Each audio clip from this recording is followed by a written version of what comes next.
presents Art Bell Somewhere in Time.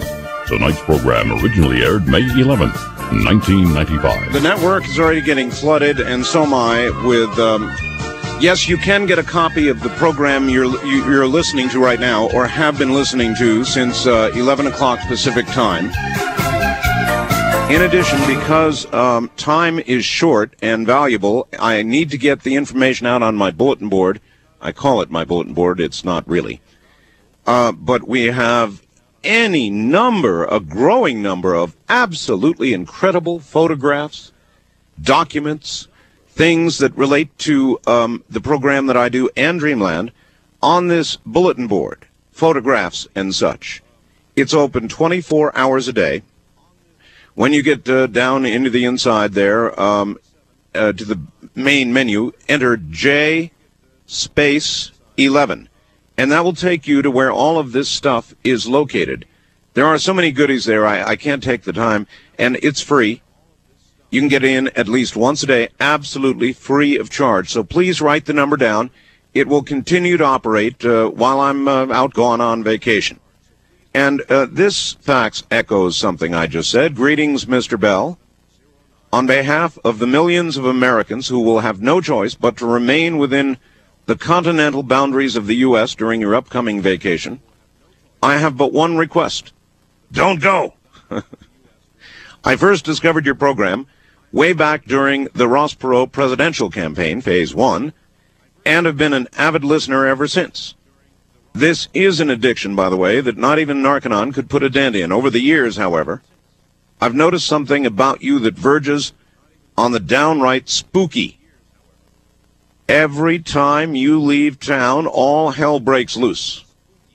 Now, I don't know if you've got a secret team of psychic advisors that warns you in advance of impending disaster, at which point you discreetly leave the country.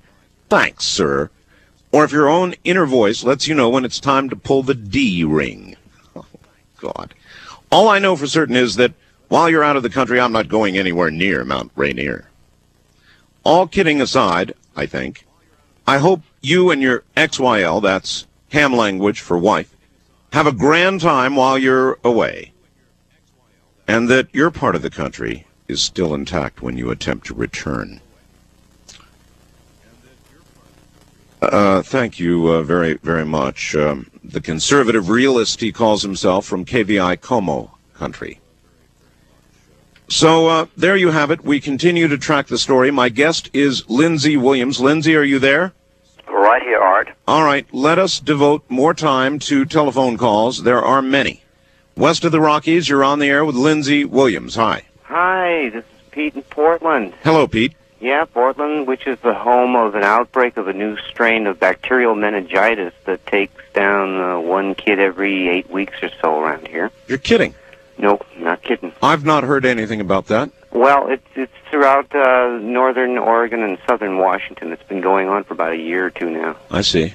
Now, yeah, I can answer for you why Africa, and I can also say something about who's less likely to die. All right, why Africa?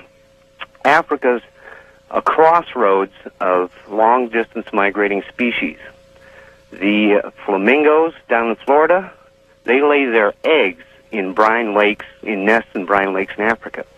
The storks that put up, the marabou storks that put up nests in chimneys in Holland and Germany and the Ukraine, they nest in Africa. It's a crossroad for bats and mynah birds and things like that from all over the world. You're saying it's a place where species jump. Yes, and Ebola is a species-jumping virus. It probably developed in the avian species. The monkeys got it through their feces. It evolved to latch onto the monkeys, and then it transferred to humans who interacted with the monkeys. All right, well, you sound like somebody who's done some study of this. Mm-hmm. How alarmed are you at what you're hearing about in Zaire right now? Very. I just finished reading The Hot Zone this morning. Oh, well, you're still in shock then. No, well, yeah, but I know a little bit. The last few pages are pretty hairy, especially where, I think it's page 127, where they have this whole list of emerging viruses from all over the world. Yeah. And since the first case of, let's say, Marburg, which is the elder sister of all these Ebola viruses, first appeared in like 1967, this is going on 30 years that this has been happening. All right, caller, we sure appreciate the call. I don't know, there wasn't really a question there. That was just a real worried customer. And Lindsay, I guess you would say he's justified in being worried. Oh, very justified in being worried, and I'm so glad that he mentioned the fact that we're not only facing Ebola, there is a multitude of different things out there that have mutated, and the human race is facing them because of the overuse of antibiotics and our weakened immune systems. AIDS, we never heard of it prior to 1982. Would we be better off, Lindsay, never to have developed antibiotics? I mean, arguably, they saved millions and millions of lives, and with infections that at one time killed you, now with antibiotics, those infections are treatable, and yet you're saying at the price of saving many individuals, all of us may eventually die, or most of us. I think medical science honestly thought they were going to vanquish plagues from the face of the earth for all time. When they developed these magic bullets back 40 to 50 years ago, they really did not know that the bugs someday should fight back. So in other words, it is like I said last hour, I think it was last hour, that the bugs are smarter than we are. Well, yes, definitely. And suppose this new strain of TB, it used to be March of Dimes for TB, but it's not anymore. Why? Because we vanquished that particular plague, just a few drugs of a certain kind, and it's all taken care of. Until 2 years ago, the bugs said, we're going to change. Same symptoms, same name, TB, but resistant. Now New York City and many others have an epidemic in the inner city of this new strain of TB. So, yes, we vanquished the plague for a particular period of time in history. Now we have created something that doctors don't even know where to begin. We have a medical nightmare out here on our hands of AIDS, TB, Four Corners mystery illness, hantavirus, flesh-eating disease, bad as all of those are that you're listing, though, Ebola really makes them pale by comparison. Oh, I hoped Ebola would never break out. I mean, this is a nightmare for a writer, an author, and a lecturer such as myself who has researched this now for a number of years. This is something that we hoped would never take place. And I was looking back through my notes here.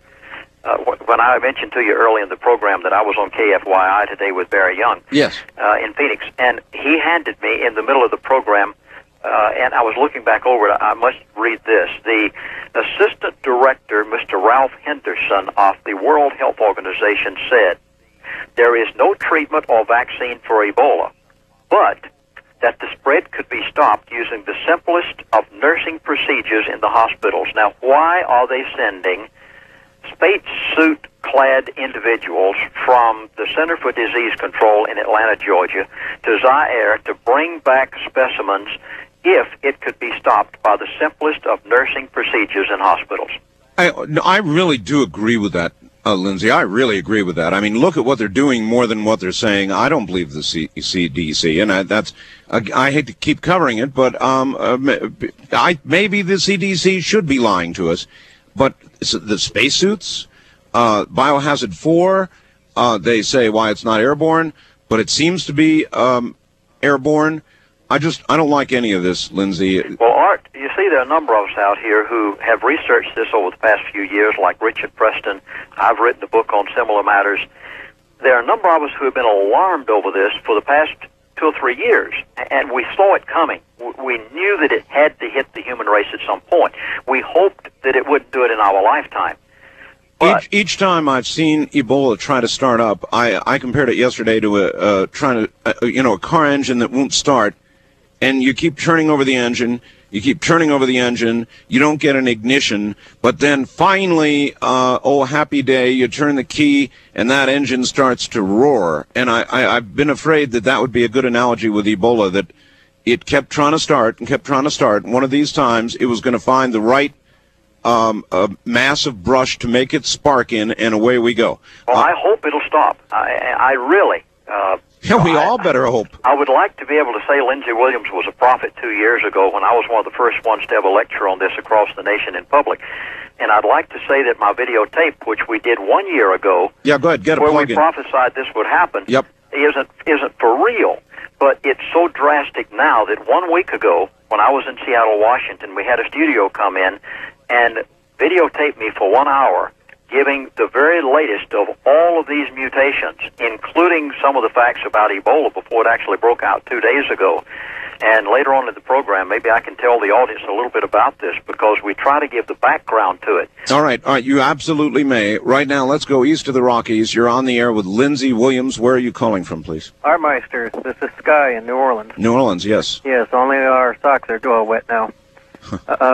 But before I get to the subject, I want to say real quick, enjoy your trip. Please come back safe. And with this going on, please be careful who you come in contact with. Thank you. Okay, but... I'll try to follow that advice. Yes, I'm sure you will.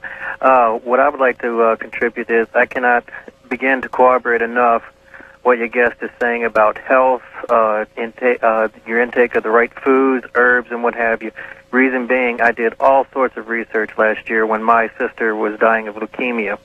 And it's just such a long shot for anybody to recover from, that kind of medical treatment.